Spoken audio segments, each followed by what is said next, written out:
그래서 다시 돌아오겠습니다. 다시 돌아와서 그래서 이제 이런 본인 입장에서는 세상이 지금 이해할 수가 없다는 거예요. 근데 세상이 이해할 수가 없고 너무 자기 입장에서는 이해할 수 없는 일들이 많이 일어난다라고 느끼는데 그 이유가 뭐냐라고 했을 때 밑바닥에는 감정 때문에 그렇다는 거예요.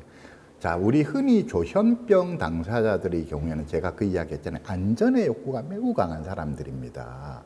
그래서 세상이 기본적으로 위험하다고 느끼는 거예요. 얘들은 태어나서부터 아주 어려서부터 시작해서 세상이 위험하다라고 느끼기 때문에 늘 세상에 대해서 경계하고 조심하고 의심하고 부터 시작을 하는 거예요. 그러니까 어려서 유치원 가서 초등학교 때부터도 친구들한테 쉽게 못 다가가는 거예요.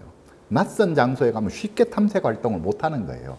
위험하다라고 느끼기 때문에 늘 조심한다는 거예요. 친구들이 자기한테 다가올 때에도 자기가 먼저 친구들한테 다가가서 사귀는 스타일이랑 친구들이 자기한테 다가오면 기다리는데 자기한테 잘해줘도 웬만큼 잘해주기 전에는 못 믿는다는 거예요. 그러니까 늘 거리감을 두고 늘 경계하고 이게 어려서부터 얘들의 기본 패턴이라는 거예요. 조현병을 지닌 애들. 저는 이런 걸 이제 조현기질이다라고 하거든요. 근데 뭐 우리가 학술 이론에 따라서는 어려서 뭐 1세 이전에 2세 때 아주 어려서 부모가 애를 어떻게 대했느냐에 따라서 그렇게 된다라고 하는데 저는 그렇게 생각 안 해요. 저는 그냥 이건 학술적으로 근거가 없지만 저는 전생 제 자신의 인생관이 전생도 있다고 생각하고 현생도 있다고 생각하고 후생도 있다고 생각해요. 이건 전생에서부터 갖고 나오는 거다. 부모가 어떻게 잘못해서 그렇게 된 거 아니다.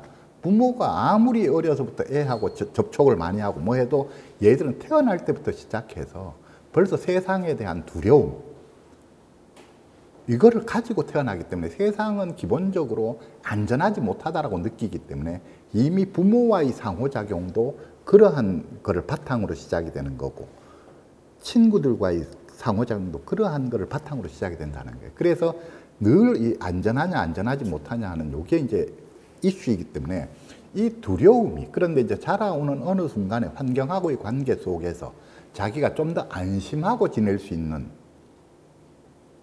적이 있을 거고 자기가 좀 더 두려움에 떨게 되는 적이 있을 거란 말이에요. 그래서 흔히 조현병 발병할 때 보면은 학교 옮겨서 학교 새로 올라가서 발병하는 경우 많아요. 우리가 중학교에서 고등학교를 갔는데 중학교까지는 친구들하고 비교적 관계도 괜찮았고 했는데 고등학교 가서 갑자기 적응이 안 돼서 애들한테 왕따 당해서 발병하는 경우도 있고 대학 가면서 사는 거주지 옮겼을 때 예를 들어 대구에 살던 애들이 서울로 서울대를 갔다. 서울대를 갔다는 건 좋은데 가서 기숙사 생활을 시작했다 또는 인근에 자취를 하게 됐다. 뭐든지 환경이 바뀌었을 때 부모 슬하에 있다가 부모를 떠나서 낯선 데 갔을 때 이런 것, 또 그 다음에 유학 가서 발병하는 애들 많아요. 국내에서 잘 적응하고 유학 가가지고 낯선 환경 속에서 발병하는 경우들이 많다는 거예요. 그러니까 이 조현병의 경우에 보면은 안정적인, 안전한, 그러니까 이 안정적인 상황에서, 안전한 상황, 익숙한 상황에서는 그래도 잘 지내는데 이 환경이 바뀌었을 때 자기가 두려움을 느끼게 되면, 위협을 느끼게 되면 그때부터 시작해서 의심이라고 하는 이게 작동이 되기 시작한다. 별거 아닌 거를 가지고 자기를 공격하는 게 아닌가 뭐 하는 게 아닌가 해서 의심하게 되고 위축되고 고립되고 그러다가 보니까 결국은 망상이 생기게 되고 이렇게 해서 발병하게 되는 경우들이 꽤 있다는 거예요. 그래서 이 두려움이라고 하는 이것 때문에 사실은 아무것도 아닌 일들이 친구들이 하는 말들 중에는 자기를 무시하는 말도 있겠지만 그냥 아무렇지도 않게 자기들끼리 하는 말들이 전부 다 무시하는 말, 조롱하는 말, 위협하는 말로 자기는 해석이 된다는 거예요. 지나가는 사람들의 얼굴 표정 하나하나에서도 그 사람들은 그냥 지나갈 뿐인데 그 무뚝뚝한 얼굴 표정이 자기 때문에 그런 표정을 짓는 것 같고 사람들이 길에 침 한 번 퇴뱉는 게 자기 보라고 집에 일부러 침을 뱉는 것처럼 해석이 되고 이제 이렇게 해석이 되면서 모든 게 이 두려움이 바탕이 되면 두려움이라는 감정이 크게 되면 모든 주변에서 일어나는 일을 이 두려움이라는 감정을 가지고 자기식으로 끌어다가 그때부터 해석을 하기 시작하는 거예요. 그러니까 머리가 복잡해질 수밖에 없죠. 생각해야 될 게 너무너무 많아질 수밖에 없죠. 그러니까 항상 이게 왜 그럴까? 저 사람이 저 행동이 나를 무시하는 행동일까? 아닐까? 만약에 나를 무시하거나 나를 위협하는 행동이라면 저 사람이 나를 위협하는 이유는 뭘까? 이렇게 이제 계속 생각에 꼬리를 무는 거예요. 그러다가 보니까 한 사람만 그런 게 아니라 이 사람도 저 사람도 저 사람도 다 그러니까 조직이 있다. 그 중에 그럼 누가 리더일까? 리더는 눈앞에는 안 나타나지만 뒤에서 다 움직일 것이다. 그럼 그 리더가 누구일까? 이렇게 되면서 이제 하나의 거대한 조직이 내 머릿속에서 상상이 되는 거예요. 그래서 우리가 망상이라고 할 때 망상이 사람이 하나가 아니에요. 기본적으로 수십 명 있고 아니면 수백 명, 수천 명 뒤에 거대한 조직이 있어요. 그러니까 피해 망상 속에 있다는 건 어떻게 생각하셔야 되냐면 우리 첩보 영화들 많이 보잖아요. 본인은 그 속에서 살고 있는 거예요. 자기가 사는 세상은 그런 속에서 사는 거거든요. 그래서 이런 두려움이라든지 또는 열등감에 휩싸이게 되면은 하나부터 열까지가 전부 다 자기를 무시하는 걸로 보이죠. 그런 것인데 두려움, 열등감 이런 것인데 아까도 이야기했지만 조현병 쪽은 보면은 주로 두려움이에요. 주로 두려움이고 그 다음에 조울 기질이 있는 친구들 같은 경우는 보면 조울 기질은 조현병은 아까 제가 안전의 욕구가 강하다 했잖아요. 세상은 위험하다 이렇게 보는 것이고 조울 기질이 있는 친구들은 좋게 표현하면 친밀감의 욕구고 인정의 욕구고 성취 욕구고 이런 것인데 아무튼 사랑받고자 하는 욕구가 엄청나게 강해요. 그런데 그러니까 내가 나를 특별한 존재, 절대적인 존재로 생각해 주기를 바라는 이게 정말 강해요. 그러니까 사랑을 받고자 할 때 보통의 그냥 사랑 가지고는 만족을 못하고 어마어마한 사랑을 바라요. 조울증 있는 친구들은. 그렇기 때문에 이게 사랑을 한편으로는 이 사랑을 바라는 이 욕구가 큰데 그렇기 때문에 그 어떤 외로움이나 공허함이 억수로 강해요. 속이 텅 비어 있다는 거예요. 늘 우리가 배고픈 사람처럼 늘 사랑에 굶주려 있다. 이렇게 생각을 하시면 돼요. 그리고 우리는 이거 이제 김민혁 선생이 했던 이야기지만 이 친구들은 평생을 살아가면서 엄마 찾아 산만리라고요. 끊임없이 엄마를 찾는 거예요. 자기를 진정으로 사랑해 줄 사람. 이렇게 이제 찾아다니는 거거든요. 그래서 그것 때문에 끊임없이 이성을 찾아다니기도 하고 또는 일을 통해서 자기가 괜찮은 사람이라는 걸 입증함으로써 주변 사람들이 자기를 사랑해 주기를 바라는 그런 욕구들이 엄청 크거든요. 근데 제가 이제 그 이야기를 하잖아요. 이 친구들이 가지고 있는 그 외로움이나 그 공허함이라고 하는 것은 사람으로 절대 채워지지 않는다.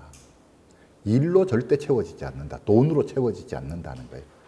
그런데 본인은 사람으로 채워질 수 있다고 믿고 일로 채워질 수 있다고 믿고 돈으로 채워질 수 있다고 믿으니까 그거를 추구하느라고 죽을 똥 살 똥 그걸 추구한단 말이에요.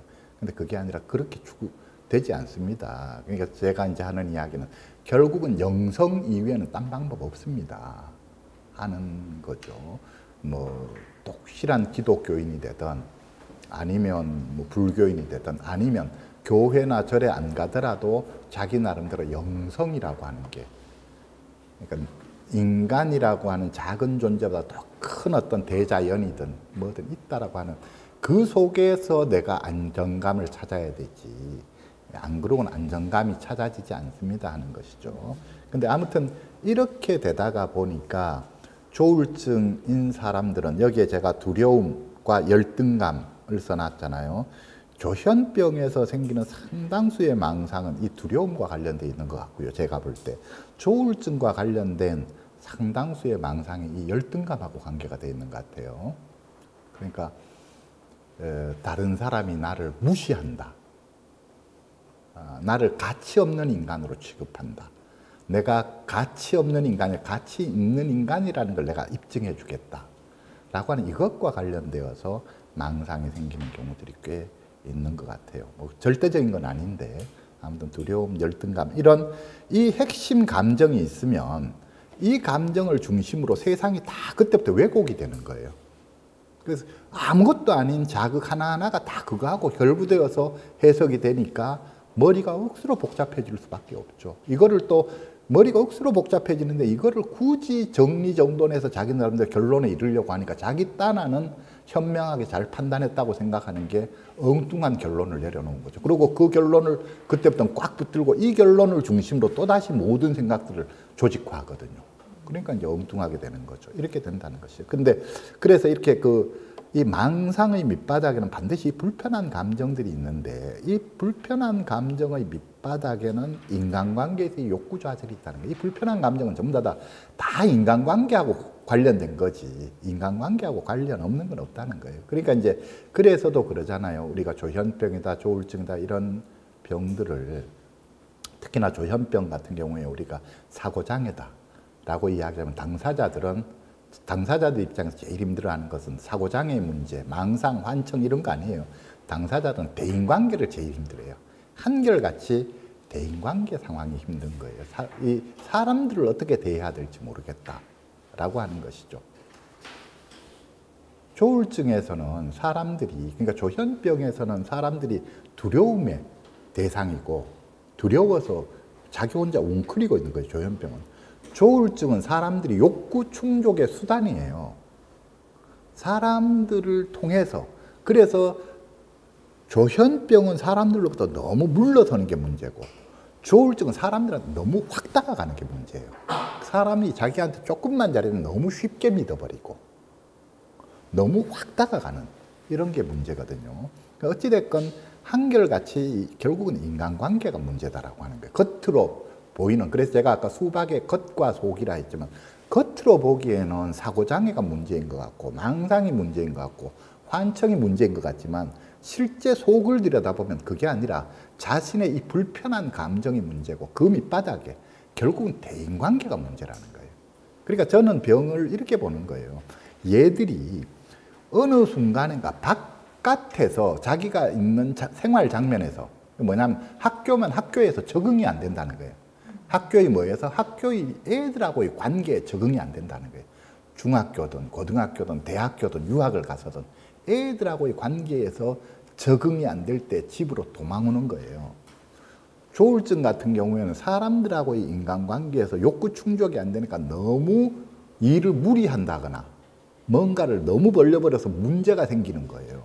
이런 상황들 속에 이제 들어가게 되는데 그래서 이렇게 됐을 때 바깥 세상의 생활에서 뭔가가 지금 뜻대로 안 돼서 도망을 오든 사고를 쳐서 곤경에 처하든 이렇게 된 상황인데 이때 그러니까 1차적인 발병하게 되는 1차적인 이유는 바로 이 바깥에서의 인간관계 적응이라고 하는 여기에 있다는 거예요. 1차적인 문제는.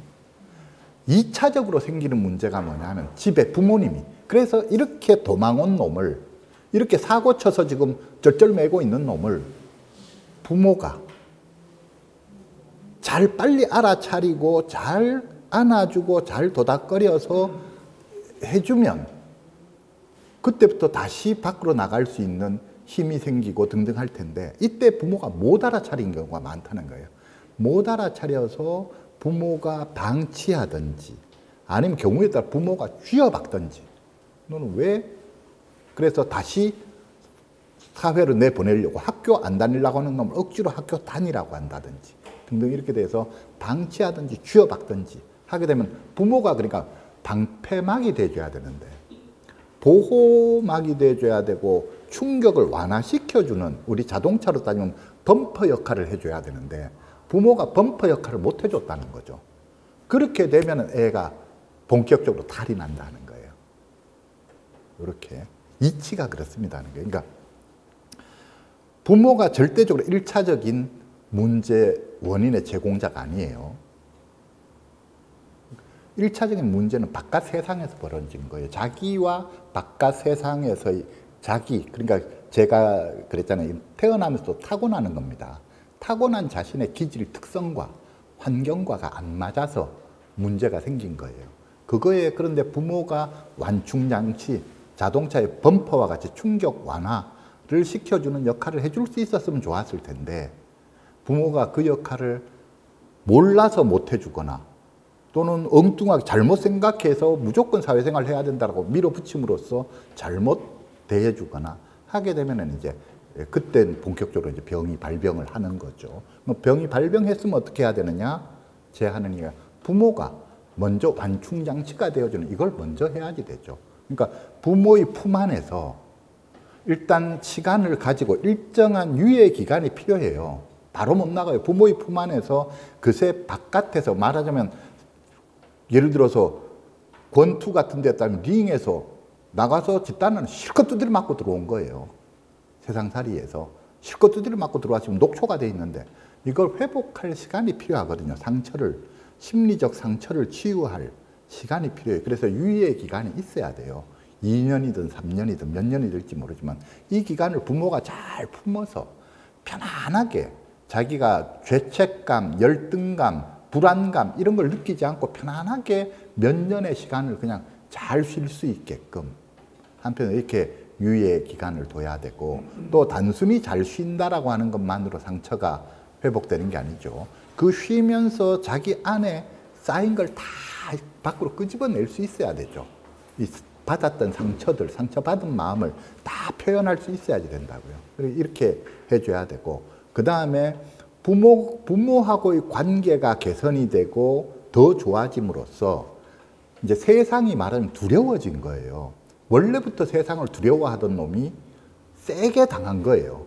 그래서 이제 겁이 절절절절 나서 세상으로 못 나가는 거라고요. 그러면 세상으로 못 나간다는 건 사람들만 보면 겁이 나서 절절 매는데 이것이 부모와의 관계에서 부모에 대한 믿음이 더 강해지면 그러면 세상 사람들에 대한 믿음도 조금씩 생겨나기 시작하는 거거든요. 그러니까 부모들이 이때 역할을 잘 해줘서 자기가 충분히 잘 쉬고 자신의 상처를 치유하고 세상으로 다시 나갈 수 있는 힘을 얻고 부모가 나의 든든한 백이라고 하는 부모에 대한 믿음이 확고하게 생기면 부모를 믿고 세상으로 다시 나갈 수 있거든요. 상처받아서 내가 돌아오면 언제든지 부모가 나를 감싸 안아줄 것이다 라는 믿음이 있으면 용기를 내서 세상으로 나갈 수 있다라고 하는 것이죠. 그래서 순서가 그렇게 가야 됩니다. 자, 그래서 아무튼 우리가 이 망상이라고 하는 것이 겉보기에는 매우 엉뚱해 보이지만 실제로 보면 그 안에 이런 핵심적인 어떤 감정들 그리고 좌절된 어떤 욕구, 인간관계에서 좌절된 어떤 욕구와 같은 것이 있습니다. 자, 일단 여기까지 이야기하고요. 10분간 쉬겠습니다.